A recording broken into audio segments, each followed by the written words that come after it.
বলেছে আমি নাকি ব্যান্ডেজ নিয়ে ঘুরে বেড়াই। ওরে অপদার্থ, আমি তো মৃত্যুর মুখ থেকে অনেকবার লড়াই করতে করতে বেরিয়ে এসেছি।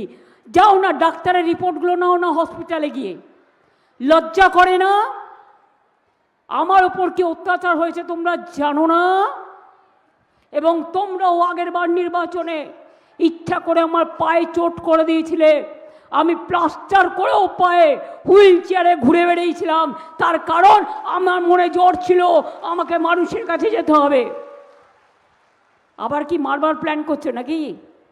এসব কথা বলার মানে কি? কেউ কারো চরিত্র হনন করবার আগে কোনো পরিকল্পনা করে। কি দাঙ্গাবাজ, পরিকল্পনা করছো নাকি কিছু? জানেন তো, যে ভুল করে না সে কিছু ভুল রেখে যায়। ওনার কথায় প্রমাণ হয়ে যাচ্ছে যে উনি কোনো পরিকল্পনা করছেন, আরও কিছু চক্রান্ত করছেন। কিন্তু জেনে রাখবেন, রাখে কৃষ্ণ মারে কে, আর ধর্মের কল বাতাসে নড়ে। এটা মাথায় রাখবেন। দেশটাকে বিক্রি করে দিয়েছে গ্যাস বেলুন। ইলেকশন হলে মিথ্যে কথা বলে, আজকে গ্যাস পাওয়া যাচ্ছে না, গ্যাসের দাম বেড়ে 400 থেকে 1100, ডবল সিলিন্ডার 2100, সব জিনিসের দাম বাড়িয়ে দিয়েছে। দেশটাকে বিক্রি করে দিয়েছে। সংবিধানকে মানে না, গণতন্ত্রকে মানে না। ইলেকশনের আগে এসআইআর করে মানুষের 1,20,00,000 ভোটকে বাদ দিয়েছে। আমি রাস্তা থেকে সুপ্রিম কোর্ট পর্যন্ত আপনাদের জন্য লড়াই করেছি। যার নাম বাদ গেছে আমি বলে যাব এখানে, সেই সব জায়গায় ক্যাম্প করবে পার্টির থেকে।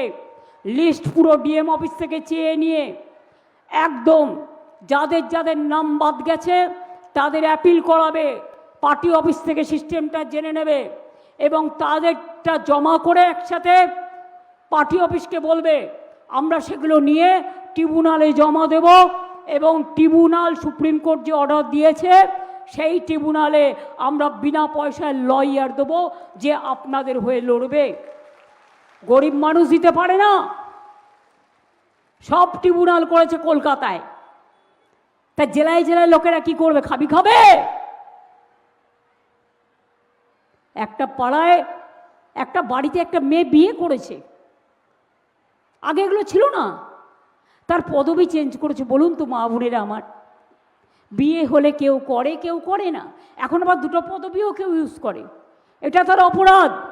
তাই ভোটার লিস্টে নাম নেই, অ্যাবজুডিকেশন।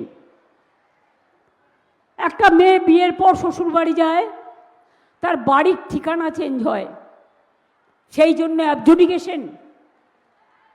অনেক ট্রাইবেলদের নাম বাদ। যান বর্ধমানে গিয়ে দিয়ে দেখে আসুন কত সাঁওতালদের নাম বাদ দিয়েছে।